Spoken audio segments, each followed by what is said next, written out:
শনিদেব মকর রাশিতে দ্বাদশ ঘরে কীরকম প্রভাব দেবে আজকে এই বিষয়ে আপনাদের সামনে তুলে ধরব যে দ্বাদশ ঘরে থাকলে কোন দিক থেকে লাভ হবে, কোন দিক থেকে সাবধান এবং কোন বিশেষ উপাচার করবে যদি দ্বাদশ ঘরে শনিদেব থাকে মকর রাশিতে।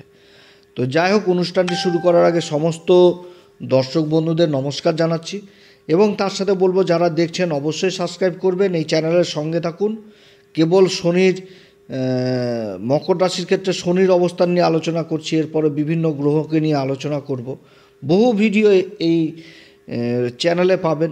যারা জ্যোতিষী সংক্রান্ত বিষয়কে ভালোবাসেন, গুরুত্ব দেন, আশা করছি তারা বিশেষভাবে উপকৃত হবেন। তবে আমি কোনো রকমভাবে কোনো দর্শক বন্ধুকে বিভ্রান্ত করার চেষ্টা করছি না। এটা গ্রহদের উপরই একটা আলোচনা করা হচ্ছে, সাধারণ আলোচনা। এটা কারোর জন্মকুষ্টি ধরে আলোচনা নয়। তো যাই হোক, শনি দ্বাদশ ঘরে অবস্থান করবে মকর রাশির ক্ষেত্রে। তো মকর রাশির ক্ষেত্রে যে দ্বাদশ ঘরে অবস্থান করবে, দ্বাদশ ঘরটি কার? দ্বাদশ ঘরটি হচ্ছে ধনু রাশি, দেবগুরু বৃহস্পতির রাশি। দেবগুরু বৃহস্পতির রাশিতে শনি সবসময় ভালো ফল দেয়। এবার দ্বাদশ ঘরে দ্বাদশ ঘরে অবস্থান, তো দ্বাদশ ঘরে অবস্থান রাশির অধিপতি এবং ধন সম্পত্তির ঘরের অধিপতি হয়ে দ্বাদশ ঘরে অবস্থান করবে। তো গুরুর সাথে তো এমনি সম্পর্ক হচ্ছে সম সম্পর্ক। গুরু যেরকম অবস্থাতে থাকবে সেরকম অবস্থারই ফল পাবে। তো এখন সবথেকে বড় ব্যাপারটা উঠে আসছে যে ঘরটাতে অবস্থান করছে সেটা তো ধনুরাশি, এবং এই ঘরে অবস্থান করে যে শনির দৃষ্টিগুলো পড়বে, তৃতীয় দৃষ্টি পড়ছে নিজের রাশিতে। তাহলে গ্রহ তো নিজের রাশিকে দেখছে দ্বাদশ ঘরে অবস্থান করতে, তো নিজের ঘরকে যখন গ্রহ দেখে তখন তার ফলে তো বৃদ্ধি করে দেয়। এটা তো একটা জ্যোতিষীয় সূত্র। এবং শনির আবার সপ্তম দৃষ্টি পড়ছে একদম যে ষষ্ঠ ঘরে, যেটা হচ্ছে কি মিথুন রাশি। তো মিথুন রাশির অধিপতিকে বুধের সাথে সম্পর্ক কি? মিত্রতা। এখানটাতেও মিত্র দৃষ্টি।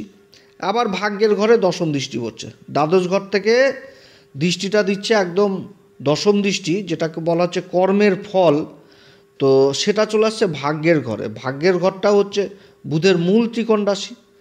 তো এটাও একটা মিত্র ঘর এবং পরম মিত্র বুধেরই ঘর। তো দুটি ঘর বুধের পেয়ে গেল আর একটা ঘর নিজের পেয়ে গেল।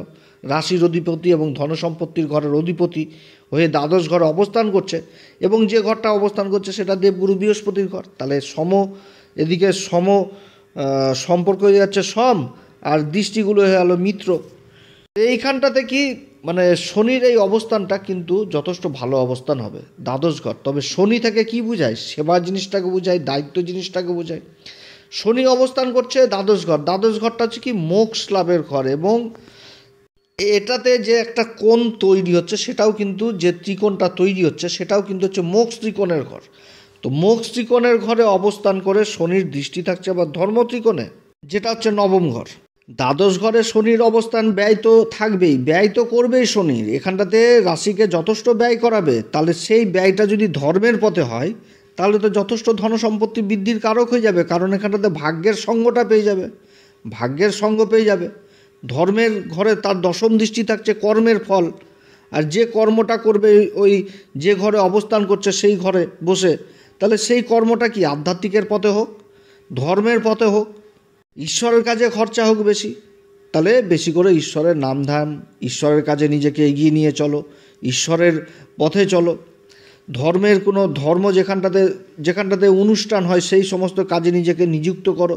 পারলে সেখানটাতে যে ব্যয়টা হবে সেই ব্যয়ের বেশিরভাগ অংশ সেখানটাতে ব্যয় করো, তাহলে যথেষ্ট ভাগ্যের সঙ্গটা পাওয়া যাবে।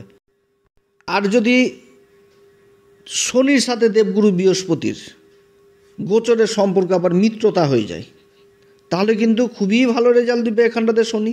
অনেক কাজ করাবে, বিদেশ সংক্রান্ত কাজ করাবে, এবং এই সমস্ত জাতক জাতিকাদের বিদেশে গিয়েই কাজকর্ম করলে যথেষ্ট ভালো উন্নতির যোগ থাকে।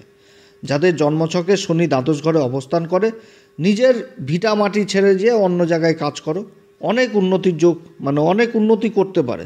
তো শনির যে তৃতীয় দৃষ্টিটা পড়ছে, যেটা দ্বিতীয় ঘর, নিজের রাশিকে দেখছে। দ্বিতীয় ঘরটা কি? বাণীর ঘর, ধনসম্পত্তির ঘর। তো বাণী সংক্রান্ত কাজের সাথে যুক্ত যারা রয়েছে তারা বিশেষভাবে প্রভাবিত হবে। যারা ওকালতি করছেন, চ্যাটার অ্যাকাউন্টেন্ট, যারা ঈশ্বরের কথা, ধর্মের কথা প্রচার করে বেড়াচ্ছেন, তাদের দিক থেকে যথেষ্ট ভালো, কারণ শনির যে সপ্তম দৃষ্টিটা পড়ছে একদম ষষ্ঠ ঘর, যেটা হচ্ছে শত্রুদের ঘর। কোর্ট কাচারি মামলা সব কিছু এই ষষ্ঠ ঘর আর দ্বাদশ ঘর থেকে উঠে আসে। তাহলে শনি দ্বাদশ ঘরে অবস্থান করে সপ্তম দৃষ্টি দিচ্ছে এই ঘরটাতে, মিথুন রাশিতে। তাহলে কথাবাচক হিসাবে যারা কাজ করছেন তাদের জন্য যথেষ্ট ভালো। যারা সেলসের কাজে রয়েছেন, মিডিয়ার কাজে রয়েছেন, তাদের জন্য যথেষ্ট ভালো। শনির দশম দৃষ্টি ভাগ্যের ঘরে পড়ছে। ভাগ্যের ঘর থেকে দূরযাত্রা যেরকম বোঝায়, সেরকম ঈশ্বরীয় শক্তির ঘর, তীর্থস্থানও এখান থেকে বোঝাচ্ছে। তাহলে এই জিনিসগুলোতে নিজেকে নিযুক্ত, মানে এই সমস্ত জিনিসের সাথে যারা যুক্ত রয়েছেন যথেষ্ট ভালো।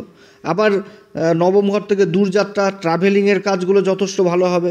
আবার নবম ঘর থেকে উচ্চশিক্ষা জিনিসটাকে বোঝাচ্ছে, ধর্মীয় জ্ঞান জিনিসটাকে বোঝাচ্ছে। তাহলে এই সমস্ত কাজের সাথে যারা যুক্ত রয়েছেন সেই সমস্ত কাজগুলো যথেষ্ট ভালো হবে এই মকর রাশির। তো এই যে এখানটাতে 3টি নক্ষত্র রয়েছে, 3টি নক্ষত্রের মধ্যে মূল নক্ষত্র রয়েছে যেটা হচ্ছে কেতুর নক্ষত্র। তো কেতু ধর্মের, যেহেতু ধনু রাশিতে ধর্মের, এটা হচ্ছে কালপুরুষ চক্রে যেটা নবম ঘর পড়ছে, কেতুর এখানটাতে স্থান রয়েছে। তো কেতু কি মূল জিনিসটা কি? শিকড়, গভীর, ডিপ। তো যে কোনো কাজ করতে গেলে ডিপ নলেজ, এবং কেতু থেকে ধর্ম জিনিসটাও উঠে আসছে। কেতু ধ্বজা, যেহেতু পতাকা জিনিসটা উঠে আসে। তো তাহলে ধর্মের কাজে যথেষ্ট, আধ্যাত্মিক পথে থাকলে যথেষ্ট উন্নতি। কেতুর এই নক্ষত্রে যখনই শনি অবস্থান করবে, তাহলে ধর্মপথে থাকো, ধর্মের সাথে চলো, তাহলে নিজের জয়ের পতাকা যথেষ্ট সুনিশ্চিত করা যাবে। পূর্বাষাঢ়া নক্ষত্র উঠে আসছে, যেটা হচ্ছে শুক্রদেবের নক্ষত্র। শুক্রদেবের নক্ষত্রে শনি অবস্থান করবে এই দ্বাদশ ঘরে। শুক্র হচ্ছে এই মকর রাশির ক্ষেত্রে কারক গ্রহ, পঞ্চম ঘর এবং হচ্ছে কর্মের ঘরের অধিপতি। তার নক্ষত্র অবস্থান করবে। তারা যারা ইম্পোর্ট এক্সপোর্টের কাজের সাথে যুক্ত রয়েছেন সেই কাজগুলো যথেষ্ট ভালো হবে। শিক্ষার দিক থেকে ভালো, যারা উচ্চশিক্ষার জন্য বিদেশে যাচ্ছেন তাদের যাত্রাগুলো ভালো হয়, বা যারা বিদেশেই কাজকর্ম করছেন তাদের জন্য যথেষ্ট ভালো। শিক্ষিত হয়ে বিদেশে কাজ করছে, কোনো বিদেশি কোম্পানিতে কাজ করছে, এই সমস্ত ইন্ডিকেট বোঝায়। আবার যেহেতু পঞ্চম ঘরের অধিপতি হয়ে যাচ্ছে শুক্র, তার নক্ষত্র অবস্থান করছে, যারা সোশ্যাল মিডিয়াতে অ্যাক্টিভ রয়েছে তাদের জন্য যথেষ্ট সফলতা পায়। যেমন ইউটিউব আর ফেসবুক, ইনস্টাগ্রাম, বিদেশি ডলার লাভ করে জীবনে, এই সমস্ত জিনিসও বোঝাচ্ছে।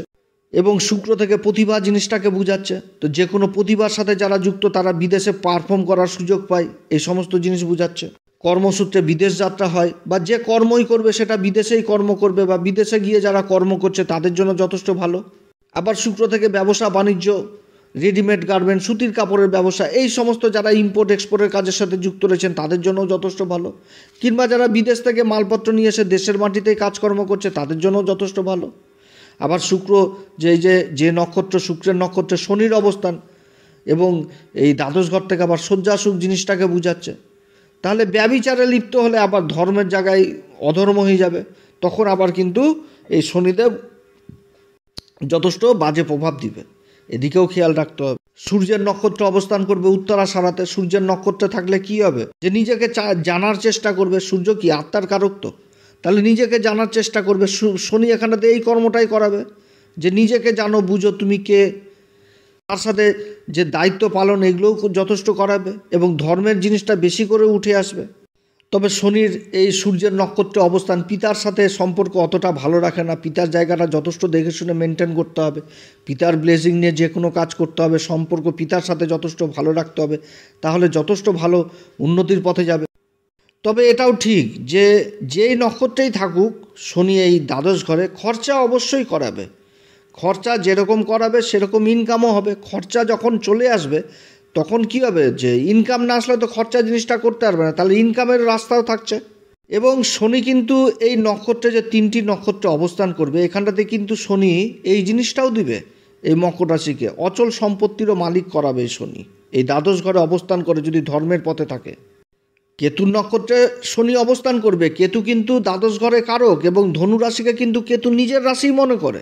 তো এই নক্ষত্রে ন্যায়ের দেবতা, কর্মফলদাতা এই নক্ষত্রে থাকবে। হ্যাঁ, তবে এই নক্ষত্রে থাকলে কী হবে, যে মানসিক দিকটা কিন্তু অন্যরকম হবে।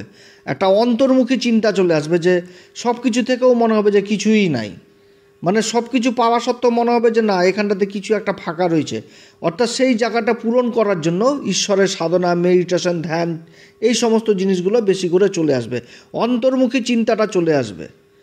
রাহু আর কেতুর মধ্যে কিন্তু এটাই তফাৎ। রাহু হচ্ছে কি বহির্মুখী, অনেক ইচ্ছা স্বপ্ন দেখাবে, কিন্তু কেতু দেখাবে নিজেকে চিনাবে। আর কেতুকে যখন চিনে নিবে তখন কিন্তু কারণ কেতু এই যে ধনুরাশিতে অবস্থান করছে, ধনুরাশিকে কেতু নিজের ঘর ভাবে, এবং এই ঘরটা কিন্তু দ্বাদশ হয়ে গেছে, অর্থাৎ কালপুরুষ চক্রে এটা মীন রাশি হয়ে যাচ্ছে এই দ্বাদশ ঘরটা। তাহলে এই ঘরটাতে কিন্তু অত্যধিক কারকত্ব লাভ করে কেতু, সব দিয়ে দেয়, খুবই ভালো পজিশন। আর শনি অবস্থান করবে, তবে অত্যধিক বৈরাগ্য ভাব এই জিনিসটাও নিয়ে আসে শনি এই কেতুর নক্ষত্রে অবস্থান করলে। বৈরাগ্য জিনিসটা চলে আসে, একটুতেই মানে সংযুক্ত মানে বিচ্ছিন্ন করে দেয় পরিবেশ থেকে, এটাও চলে আসে। তো যাই হোক, এরকম একটা ফল পাই শনির এই অবস্থান দ্বাদশ ঘরে থাকলে মকর রাশির ক্ষেত্রে। প্রত্যেকটি ঘরে তো সমান ফল হয় না, তবে শনি থেকে সবসময় সেবা জিনিস বোঝায়, অনুশাসন জিনিসটাকে বোঝায়, ধৈর্য জিনিসটাকে বোঝায়। শনি থেকে শনির যে ঘরেই বসুক সেই ঘরেই কিন্তু বৃদ্ধি করে, এবং ধৈর্য জিনিসটা কিন্তু সবার প্রথম চলে আসে। শনি থেকে ধৈর্য জিনিসটা সবার প্রথম চলে আসে, কারণ শনি একটি রাশিতে 2-2.5 বছর পর্যন্ত প্রায় অবস্থান করে। ধৈর্য জিনিস চলে আসে, স্লো গতিহীন করে দেয়। অতএব এই সমস্ত জিনিস থাকে শনির। আর শনি দীর্ঘদিন ধরে মানে দীর্ঘকালীন জিনিসটাকে বোঝায়, এবং শনি থেকে যে ফলটা প্রাপ্ত হয় তারও কিন্তু দীর্ঘস্থায়ী। শনি কিন্তু কর্মের ফলদাতা, অর্থাৎ যে কর্মটা করা হবে শনি কিন্তু একেবারেই দিয়ে দেয়, যেটা তোমার কর্ম, এই যে তোমার ফল, এটাই তুমি পুরস্কার পেলা ভালো কর্মের, সেটা কিন্তু আবার ছিনিয়ে নেয় না পরবর্তীতে। যেমন রাহু যদি কাউকে কিছু দিয়ে দেয় তো সেটাও আবার পরবর্তীকালে অন্য দিক থেকে নিয়ে নেবে, কিন্তু শনি যেটাকে দিয়ে দিবে সেটা কিন্তু কর্মের ফল হিসাবে দিয়ে দেয়। তো শনি কিন্তু কর্মেরই দেবতা, শনিকে বুঝতে হবে। শনি অনুশাসন আলস্য ত্যাগ করে চলতে হবে। যে কোনো কাজ করতে গেলে নিচুতলার লোক যদি এখানটাতে জয়েন্ট থাকে, সেই নিচুতলার লোকগুলোকে বেশি করে সম্মান করতে হবে। যার যেটা সম্মান সেটা কিন্তু শনি বুঝায়। শনি কিন্তু সবসময় সত্য পথে চলার জন্য সবসময় প্রেরিত করে, যে সত্য পথে থেকে কর্ম করো, ধর্মের পথে থেকে কর্ম করো, এই জিনিসটা বোঝায়। আর দ্বাদশ ঘরে কিন্তু এগুলো সব থেকে বেশি অ্যাক্টিভ হয়ে যায়। দ্বাদশ ঘরই হচ্ছে মোক্ষ লাভের ঘর, অর্থাৎ এই ঘরে যখন শনি থাকবে, যত ধর্মের পথে থাকবে তত, সেটা যেই নক্ষত্রে থাকুক, সেটা হচ্ছে মূল নক্ষত্রে থাকুক, পূর্বাষাঢ়াতে থাকুক, উত্তরাষাঢ়াতে থাকুক, যেই নক্ষত্রে থাকুক, সেই নক্ষত্রেই কিন্তু ধর্ম জিনিসটাকে উঠে চলে আসে। যত ধর্মপথে থাকবে তত উন্নতি করতে পারবে। এইখানটাতে যদি গুরুর অবস্থান খারাপও হয়ে যায় তাও কিন্তু উন্নতি করবে, হয়তো একটু দেরি হবে কিন্তু উন্নতি পাবেই। কারণ শনির যে দৃষ্টিগুলো পড়ছে সেই দৃষ্টিগুলোর মধ্যেও আবার তফাৎ চলে এসছে। শনি তৃতীয় দৃষ্টি দিয়ে নিজের রাশিকে দেখছে, তো গ্রহ যখন নিজের রাশিকে দেখবে সেই রাশির ফলে বৃদ্ধি করবে। শনির সপ্তম দৃষ্টি দশম দৃষ্টি পড়ছে নিজের মিত্র রাশিতে, বুধের সাথে সম্পর্ক পরম মিত্রতা, অর্থাৎ দেবগুরু বৃহস্পতির সাথে যদি তৎকালীন সম্পর্ক খারাপও হয়ে যায় তাও যথেষ্ট ভালো ফল পাবে, হয়তো ফলটা পেতে দেরি। তো শনির এই ঘরে অবস্থানে জাতক জাতিকারা মানে আমি এই কথাটাই বলবো যে এই সময়কালে অবশ্যই হনুমান চল্লিশা, বজরং বাণ, শ্রীরাম সীতার প্রণাম মন্ত্র সহকারে অবশ্যই পাঠ করা উচিত। গুরুর আশীর্বাদ, যেহেতু গুরুর রাশিতে অবস্থান করছে, গুরুর সান্নিধ্যে থাকা উচিত। যারা গুরুর দীক্ষা নেননি অবশ্যই জীবনে গুরুর দীক্ষা নেবেন। অষ্টমপতি সূর্যের নক্ষত্র অবস্থান করবে, অষ্টমপতি সূর্যকে প্রত্যেক দিন অর্ঘ্য দেওয়া উচিত, গাই গরুর সেবা করা উচিত, মন্দিরের সেবা করা উচিত।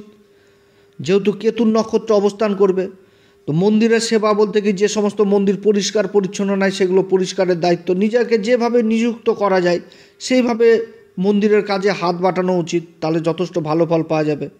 অসুস্থ রুগীদের সাহায্য করা উচিত, যারা অর্থের অভাবে অসুখ বিসুখ হয়েছে, কোনো ট্রিটমেন্ট করাতে পারছেন না, কোনো একটা ওষুধ কিনতে পারছেন না, তাদেরকে কিছু অর্থ দিয়ে সাহায্য করা উচিত, তাহলে যথেষ্ট ভালো ফল দেয় এই দ্বাদশ ঘরে শনি। তো যাই হোক, এরকমই ফলাফল দিচ্ছে শনির সিরিজ। এই 12টি ঘর নিয়েই আলোচনা করলাম আজকে। এই দ্বাদশ ঘরের আলোচনা দিয়ে শনির এই 12টি ঘরের আলোচনা শেষ হচ্ছে। এরপরে আবার একটি নতুন পর্ব নিয়ে শুরু করব। আপনারা সবাই ভালো থাকেন, আসবো এরপরে নতুন একটি পর্ব নিয়ে। নমস্কার, ধন্যবাদ।